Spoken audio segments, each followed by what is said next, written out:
Thanks, Joe. So we'll do a bit deeper dive of an intro. I'm Eric, here at Media.Monks, head up the entertainment category, and we define that very broadly. It's original content on the TV film side, but games, XR, all the fun acronyms. And today I'm getting to chat with someone. I have a very cool job, but I think Jordan possibly has the job that I would want to take and swap with. So I'm very excited by this conversation, and I particularly think it's going to be a meaningful conversation given the sort of the topic of the day with the metaverse. And so, Jordan, if you can just take a minute and just kind of introduce yourself and sort of give us some of your background, I think would be really, really helpful. Sure. Hey, everybody, I'm Jordan Sherman. I'm the CEO at Immortals. Immortals is a professional esports organization. We own and operate professional video game teams in some of the biggest leagues in the world. For example, my Zoom background, which I was messing around with, this is League of Legends. So in the US League of Legends League, there's 10 franchise locations, and we own and operate one of those 10 franchises. We compete across different games all over the world in different leagues owned by publishers.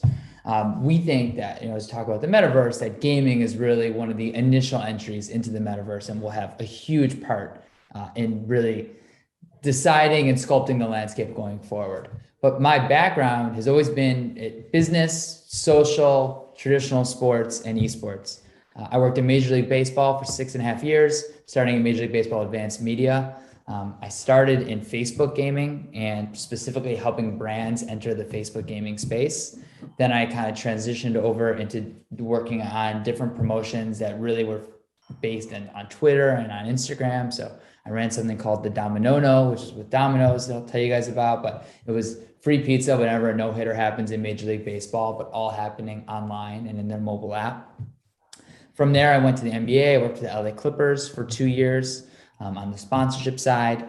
And then after the Clippers, I went to Gen G Esports, which was a large esports company still around, a rival of my current company, with offices in Korea, China, and Los Angeles. And we started to see really all the underlying trends of the metaverse starting to happen and took an aggressive stance, not only with our pro teams, but really leaning into games like Minecraft, Roblox, Animal Crossing, and helping different brands enter the gaming space through really opportunities that are more reflective of themselves. So for example, another thing that we did was we launched the first all-women's Fortnite team, which Bumble came on as the team entitlement sponsor and was a 3-year partner. It was their first ever integration into gaming.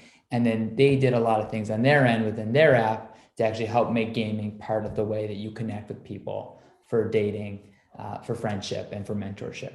So my entire career has been across this landscape of sports, entertainment, esports, branding, technology, and I'm really excited to be in my current position, helping lead Immortals in this next phase. It's a really, really exciting space you were in.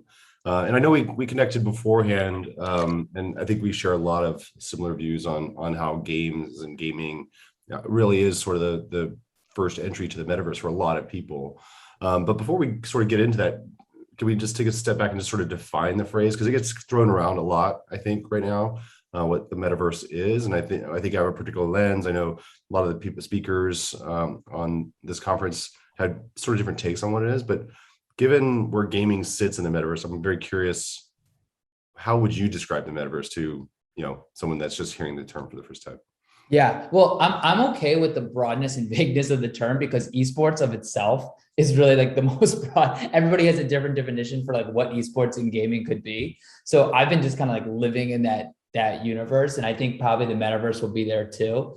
So I would say, just like esports and gaming, first things first, it's like it's not scary. Like 95% of the things that seem really scary actually aren't bad. You can kind of figure them out. Everyone else in human history has. And we're going to get there with gaming and esports and metaverse. I think the long-term stuff of like, okay, I go to work by putting on a headset and I see one of my office mates and I actually am making purchases and buying clothes for my avatar and working in this virtual world. Maybe it gets there in a little bit. Seems kind of like the technology is a little bit further down the line. I heard Microsoft say the other day that like Minecraft and Halo is basically the 2D version of the metaverse. And then this future, we put on the headset, that's kind of more like the future 3D. So I think where we are now and where we've been and where gaming really plays a place is like, really even back to like the early 2000s with PlayStation and Xbox, where you could play online against someone through the Xbox or PlayStation network through the internet.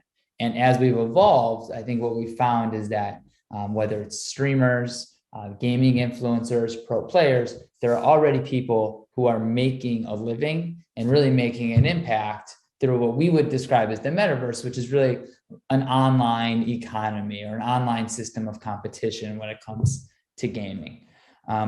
We did some unique activations, which I can show you guys about Minecraft. And what I think is really fun for brands is like, this is a whole new place to experience your own brand, but do so from an area of strength.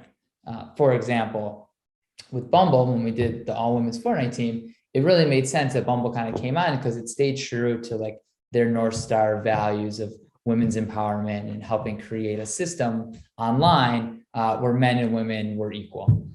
And I think a lot of brands like should be using the metaverse as an opportunity, not necessarily to pursue what Bumble did, that's really core to Bumble's core philosophy, but to pursue what's really true to themselves.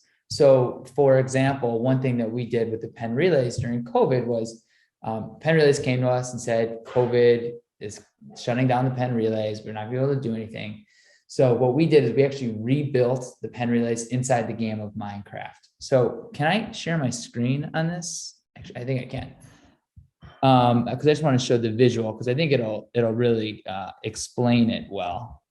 But we rebuilt Franklin Field inside Minecraft, and we let people actually come in and play in the pen relays. And these are people who are from all over the country, all over the world, really, and they are participating in relay races within the game. And I thought that was super fun and unique because it gave pen relays, it was live streamed on Twitch, it gave pen relays the opportunity to reimagine themselves. And the reason why it worked is because it wasn't a big deviation. It wasn't pen relays in Fortnite or pen relays in Call of Duty. It was actually recreating what the pen relays is in the metaverse. And that opened them up to attract a whole new audience. Are you able to share your screen? Yeah, let me see. Give me one second. It's kind of fun to see it. So this is like an article about it. So you can see this is actually within the game of Minecraft. We rebuilt Franklin Field, which is where Penn Stadium is. And then people said, okay, we had a Discord server and we actually aligned people just like how the relays does, like high school boys, high school girls, mixed boys and girls, college, alumni. And you could participate in these events and the whole thing was live streamed. So what we did was we got like famous Olympians and people who ran in the Penn relays, such as Carl Lewis, to come on as broadcasters during the event. So even though they didn't know the first thing about Minecraft in some cases, they were connected to Penn and to the Penn relays. And they came on, they talked about it. They talked about track and field. They talked about their experience. It was like a hangout. And we had winners, we had medals and podiums. And then some of the fun stuff that was happening was that the different Minecraft people who were showing up actually were like taking selfies inside the game and like posting it on Twitter. And as part of this, we had two sponsors. So Toyota was a sponsor and the Marines were a sponsor. And so we built out a little spot for like a Marines museum, which doesn't actually exist in real life next to Franklin Field, but we built it in the video game. And they had their own people in the Discord, not only playing in the pen relays themselves, but actually an opportunity to connect. So I think what's cool about brands is not just being able to create these experiences, but actually participate alongside them as well. I think this is foundational. I see more and more of these types of activations happening where you kind of recreate, but not just recreate and extend a physical event into digital. And it sounds like you've been doing this for quite a while. How do you, maybe there's some brands that are maybe more skeptical or slower to take on some of these types of initiatives. How do you pitch that to brands? How do you get them interested in going sort of digital or, putting a digital layer to something that might be more physical? I would love to hear how you talk to brands. Yeah. So maybe I could talk about the Domino's one as a good example. So this is kind of something we do with MLB. But the idea, where we always start, if we can, if the brand's comfortable, is like, just show us your typical standard marketing strategy. What is your 2022 strategy? don't make it necessarily for esports or anything like that. Like, let's just see what you have and where we can actually extend it and make it into esports or gaming or metaverse or social. So this is just one example for MLB, which I think is relevant, which is Domino's is very focused and still is on being a tech company and mobile ordering and participating in conversation. And what they said was, we're a tech company, but we're looking to potentially use our name and become a part of something that's happening in the real world. And what we saw on Twitter was every time, so a no-hitter in baseball is when a pitcher throws and there's no hits throughout the whole game. And the anticipation builds to the 7th inning, 8th inning, and then there's a hit or not hit towards the end. So we were seeing in this social media chatter around no-hitters or the word no-no. So we went to Domino's, we said, we know you're tech focused, we know you're monitoring on social. What if we created a concept called the Domino No, where when there's a no-hitter in baseball, we give away 20,000 free pizzas. And everybody will be using the hashtag, they'll be tweeting about it, they'll be talking about it, you'll be integrated into the game, and it'll all be back through your mobile app and through ordering online. So we created a system, kind of a silly word, but like it caught on, and we created a system that allowed them to participate in Major League Baseball in a way they had never had before, but still being really true to their values and providing something to the fans, which is the free pizza. So this thing like completely took off. We outsold the pizzas in 2 minutes. One time the server broke. Like it just kind of took on a life of its own, where fans expected every time there's no hitter, an opportunity to get a Domino No. So I was really proud of this one because I think it is really the intersection of all these different things we've been talking about. I think this is such a smart kind of twist on something that was already kind of present, and just, sort of taking it to a next sort of interactive and digital level. I'm curious with, you were quoted a couple of years ago, I think it was the Daily Mail, saying that esports basically has no cap in terms of revenue and partnerships and growth. I think we're, as a lot of outsiders to gaming, it seems very true. It's just a juggernaut of an industry that's growing, not just in popularity, but in, revenue. And I want to sort of pick your brain on where do you see that going? Like, how are brands getting into it? What are the new sort of revenue streams and sponsorship deals that are happening? Can you just kind of talk about that business sort of in general and where you see it going? Yeah, well, there's multiple ways. I think about, like, to truly simplify it, I would say for esports and gaming, there's kind of two paths to go in. The first is just buying media. So that would be your typical, we have a video ad buy. We recognize that this is an important demo. We're going to buy through an esports team or through Twitch or through YouTube. And we just want the eyeballs and the exposure, and it's a media buy. And that's not a bad strategy. It's a way of getting in front of the consumers, and activating similar to how you might on YouTube or ESPN. Then there's a second path, which is like, okay, we're going to go a little bit deeper into this. And we actually want to help participate in the community and build something in a way that's more closely tied to what we do. So for example, on that, like we just recently launched, so Nitto Tire is a new partner of ours. Their whole thing was fueled by enthusiasts. So what they want to do is showcase like tire enthusiasts and gaming enthusiasts. And like, there's no such thing, there's an overlap. Like our whole thing is about auto. And what we kind of showcased to them was there's actually two areas of, if you want to go into enthusiasm and enthusiasts, there's two areas of the esports industry that you could be part of. And it's not necessarily about like, okay, I'm going to do a jersey patch sponsorship or I'm going to do a league partnership. It's let's get into the core of and the ethos of what you are. So what do enthusiasts get into? For us, we thought it would be fan art and the overlap of gaming influencers who actually love cars. So here's kind of an example of the fan art that we did. And we're kind of showcasing, because fans, believe it or not, esports, fans spend like a ton of time like drawing pictures and like doing things on Canva for like their favorite streamers and gamers. So we're launching this whole fan art vertical with Nitto. We took the first steps to kind of show like an example of what this can look for. And what I think is really cool about that was it's not like fan art was like something that we had on the shelf that we brought down and we're like, hey, Nitto, we've been thinking for years about this fan art concept. It was a true representation of what they want for people who are enthusiasts, people who love a product, how they go above and beyond to showcase that love. And now we're working with different gaming influencers to kind of create gaming rigs and auto experiences to showcase the overlap. I think where a lot of people kind of get lost a little bit is they assume that like gamers are gamers. That's like the only thing they like to do, and that's it. And I think people get lost in the metaverse element too. It's like, we got to be metaverse. That's all these people are. And I think the truth is, what we're finding is that gaming is just kind of like a piece of your personality, and that the different amounts of people that we find who are entering the gaming space are well-rounded and interested in multiple things. And I say that because I think it's important for brands to realize that like there's such a large majority of your fans or your followers that are already gamers and identify as gamers.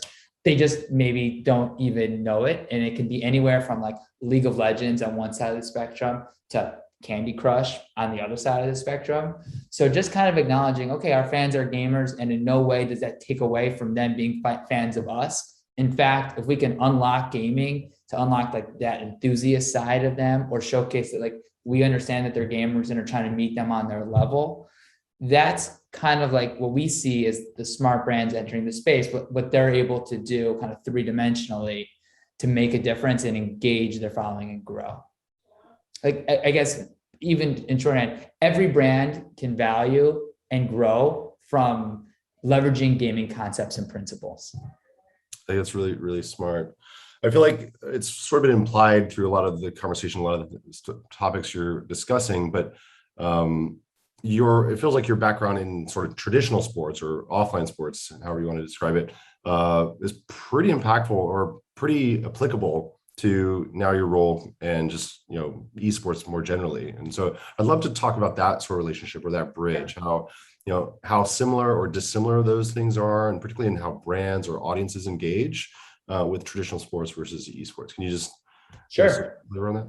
So I think there's a couple of things happening on multiple levels. So, and I grew up like really wanting to work in sports. I worked at MLB and worked at the Clippers. I had kind of an aha moment. We invited a client to a Clippers game, and he brought his son, who's like 10 years old. And the son goes to me, he goes, "Why can't I buy a Steph Curry jersey here?" And I was like, this is a Clippers game. Why would we be selling a Steph Curry jersey? And he's like, "Well, I want a Steph Curry jersey." And I was like, okay, I'm kind of seeing like fandom shift a little bit. Whereas like the idea of growing up, it's like, you like your local team, you always root for them, no matter what, die hard, like there's no outside way. And you're kind of seeing fandom shift, not only to players, but also to, I want what I want and I want it now. And I think for traditional sports teams, MLB just finished their World Series and now they're going to have a long off season. How do you engage this next generation of fan when they can just go on to Twitch, or they can fire up their Xbox or PlayStation and have exactly what they want now? And I think the metaverse is going to try to fill in that void too, where it's like, whatever you want, whenever you want, put on the headset and let's go. And while traditional sports, I think are already kind of doing some really interesting things with Oculus and like being able to sit courtside and watch a game with a friend who's like 1,000 miles away. Like, I think that would be a really cool, unique experience. I'm interested to see how traditional sports kind of blends that gap. What I see them doing is in the NFT space, for example, is really interesting. I think the betting space is somewhat interesting, kind of go back and forth on it. But overall, I think what you're going to see from traditional sports leagues and teams is acknowledging, okay, there's a different type of fan. There's a different type of on-demand service we need when we're off season. And there's a different way we need to engage. We can't just bank on the fact that like we're here, we've been here forever. People have parents who like are going to tell their kids to root for these teams, and we're just going to move forward with it. And I think it's super exciting because you're going to see teams and leagues really try non-traditional ways. Like when I was at the Clippers, we worked on this project called Court Vision, which I think is super exciting. It basically uses software in the cameras at Staples Center to showcase live stats and information. It's very similar to AWS StatCast, which is a big part of NFL, which showcases like when a player shoots, what's the % chance that shot goes in. And the augmentation of stats, data analytics over gameplay is a unique way I think people will look at traditional sports. They had this back in the 90s with like the glow puck and like that. I think that is like probably initial version 1 of this, but probably going to come back. So I think you'll see traditional sports really try to extend itself in those ways, really out of necessity, and also out of realizing that the in-game experience is going to be limited to how many people can actually be there, and truly limited to what type of experience they can have. I love the implications of that, how what's happening in the metaverse and with esports is starting to drive or sort of educate traditional sports. Is it also working in the opposite direction? Is what traditional sports has done to build fandoms and whatnot, is that also cross-pollinating to esports? And esports, it's been around a few decades now, but it's still maturing, at least in sort of a mainstream eye to a lot of people. And like, is it taking on some of traditional sports, tips, I guess? So I think, are you an NBA fan? Yeah. Okay, so this is just my theory, but I think the NBA 2K League and NBA 2K as a game has changed the way the NBA is played. You could not shoot the ball from as far away as like LeBron and Trae Young and these other players are shooting and not get benched ever in the history before the NBA. It would be absurd. But like the way video games are being played, it's like everybody on the outside, shoot from wherever. It's just kind of taken over. And I think in many ways it's actually good. I think you kind of see in the NFL, people are going for it on fourth down more often. And like the leveraging of analytics.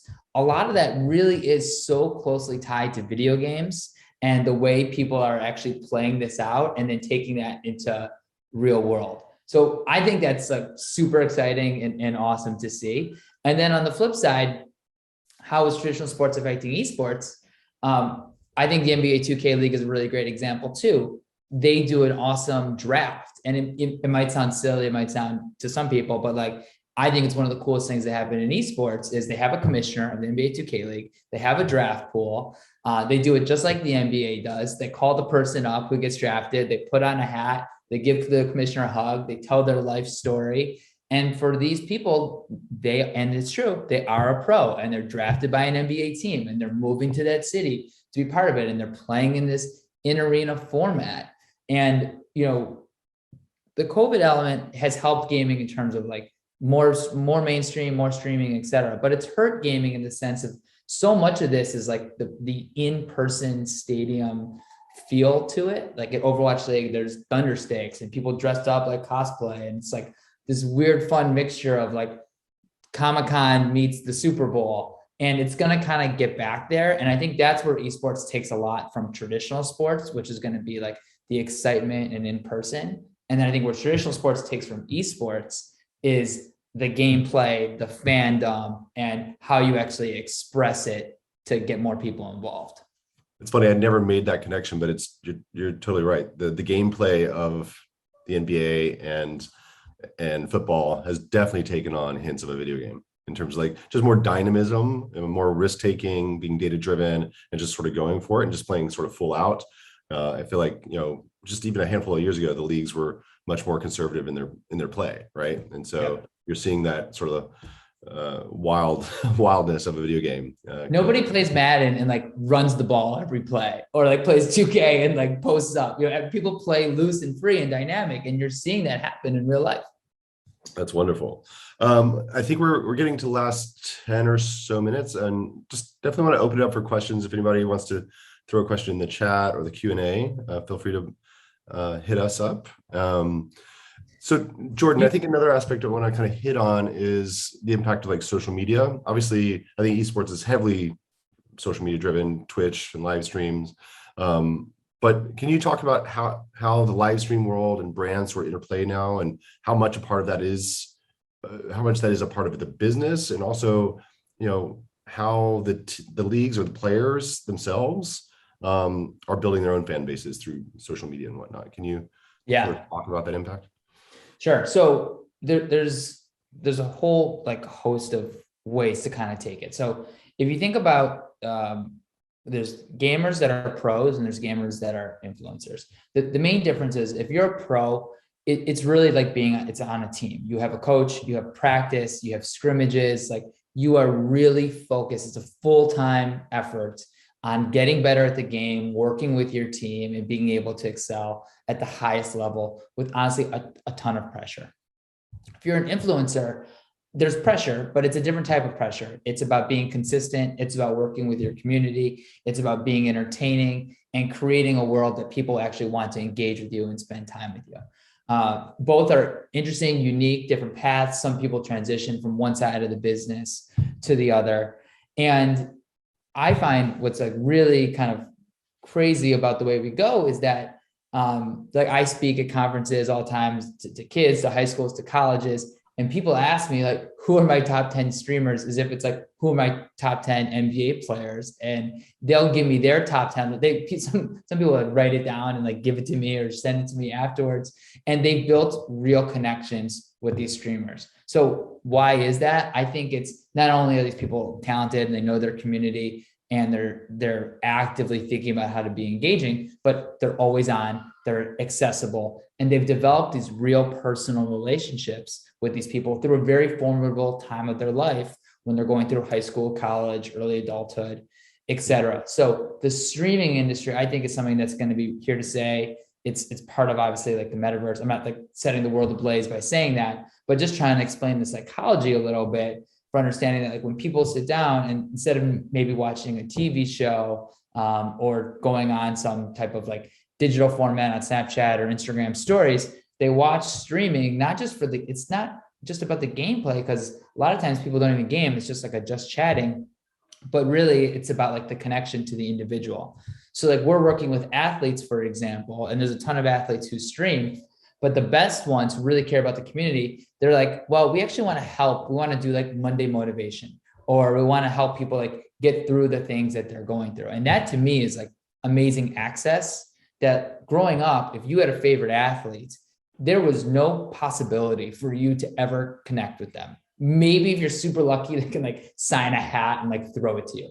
But now like through Twitch and streaming, especially during things like Monday motivation or just chatting, you can actually go on chat and have them answer and like really build this unique element. So I think that's another great example of the way like gaming principles are transcending into traditional sports, is because it gives a medium for fan athlete connection that doesn't have to go through the media or through security. So if I was a brand, that scenario where I would really want to play in is like, if I'm into sports and I don't even have to be into gaming. I just have to be into like digital technology and gaming principles. How can I actually create a fan experience that connects them to athletes in a unique way where they can really talk in a safe space and get something that's well developed? That's not like a nuisance of like, show up to this event, sign a million things, like have a million kind of empty conversations. Let's actually do this in a way that people get things out of it. It's going to bring it back sort of to the metaverse here, because I feel like what you hit upon with this and the sort of social media, I think you're right. And we're not setting the world ablaze, but I think it is yet another proof that the metaverse is here, and brands are engaging with it, users are engaging it. I think that level of intimacy is hugely important, or sort of like bi-directional communication with their fans and vice versa. Are you seeing that start to impact the leagues themselves, like, or esports themselves, in terms of like trends or getting feedback from the users, in how the leagues compete or set up or communicate, to the broader public? Like, how is that bi-directional chat sort of impacting some of the teams you're working with? So let me answer it by kind of showing something that I think is one more thing that I think is really cool. So we did this. A lot of brands are hesitant about this because this is something we do with Conoco. They're like, no one's going to like it. They're going to hate it. They're going to troll us and they're going to do bad things to us. And it's actually like the complete opposite. Like this is an example we did. We called it Rivalry between University of Colorado and Montana. And we said, build your campus in Minecraft, but also put in a Conoco gas station. And we're going to bring in Minecraft influencers and judge who did the best example. And like, it kind of goes amazing. And we're so happy. But to be honest, like build a gas station is probably one of the like least exciting things that you could build in addition to your campus. But if you look at like the detail and the authenticity, that like these are like actual students, part of this new world ecosystem that went and spent time to build this. Like this thing takes a lot of time to build. They did it, and they did an amazing job, and they did it because like they love it, and Conoco coming into the space brings them like legitimacy and establishes that like this is okay to do. So something that like I really try to tell people all the time, especially in gaming and esports and metaverse, like it's so early right now. The bar is actually really low. And if you can kind of get in and provide value, even if it's something really small to this audience, or even if it's just like a stamp of approval of like, we see you, we hear you, this is something that like we are behind, you're going to get such goodwill, and they're not going to troll you. They're not going to hate on it. When they troll, when they hate is when you come in and like you're phony or fake, or you try to take advantage of something that you don't have like a key thing towards. So that's what I really like try to explain to brands all the time is like, if it's done in a way that's true to who you are and people can understand it in a sentence and you provide them value, it's going to do really, really well. And it's going to set you up for a space, because like what I would be thinking of if I was a brand, whether I'm going to work in the metaverse or gaming or esports, whatever, is I'd be like, 1 year from now, do I have a place here? What am I?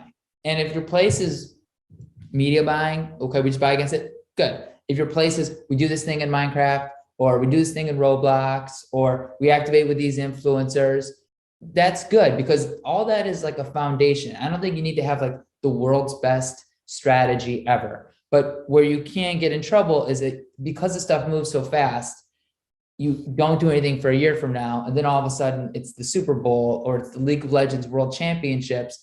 And not only has the price to enter gone way up, you have no built-in credibility with the audience because you've never done anything. So that's what I think is the risk for brands who aren't really sure what to do right now. It's like, get in now while the barrier to entry is low and when you can learn, versus later, which is like, as these things have scaled, there's already partners that are way ahead. It's going to cost more and could potentially fall more flat.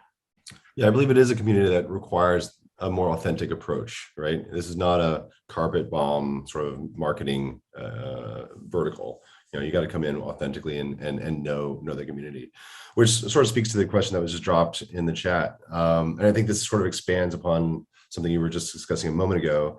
And that's about memories and connections in the metaverse or in XR, VR, more generally, that these aren't, you know, the cynics would say these aren't real connections, you know, that connections made online or in virtual spaces aren't as meaningful or real as IRL, you know, face-to-face personal connections. And you touched upon it earlier, but maybe expand upon that a little bit. And yeah, so I do this trick. Anybody who's listening can do it too.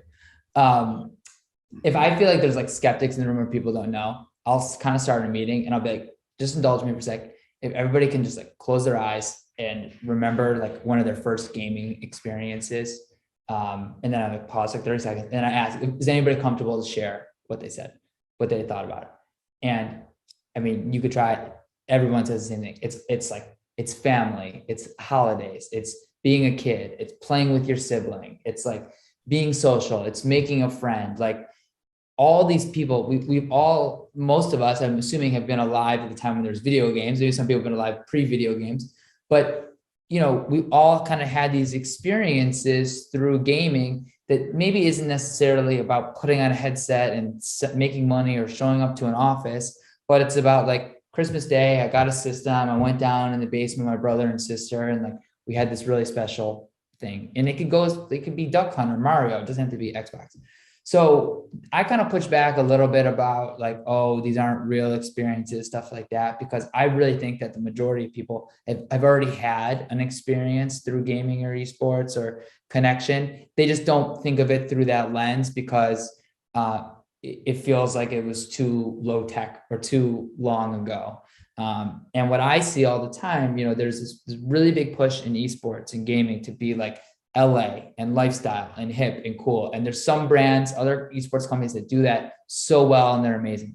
But everything I tell to the team at Immortals and all of our people is like, there's a bigger world out there for people who don't identify with that. And that's the area we want to focus on. Like we want to help people be social, make friends, feel accepted, become empowered, feel like they have a place. Like that's where I think the majority of gamers are today. It's still a lot of like underground communities. So I think I know, I mean, I live this every day. Like I know that there's people having like real experiences through gaming on the daily, and it's tangible.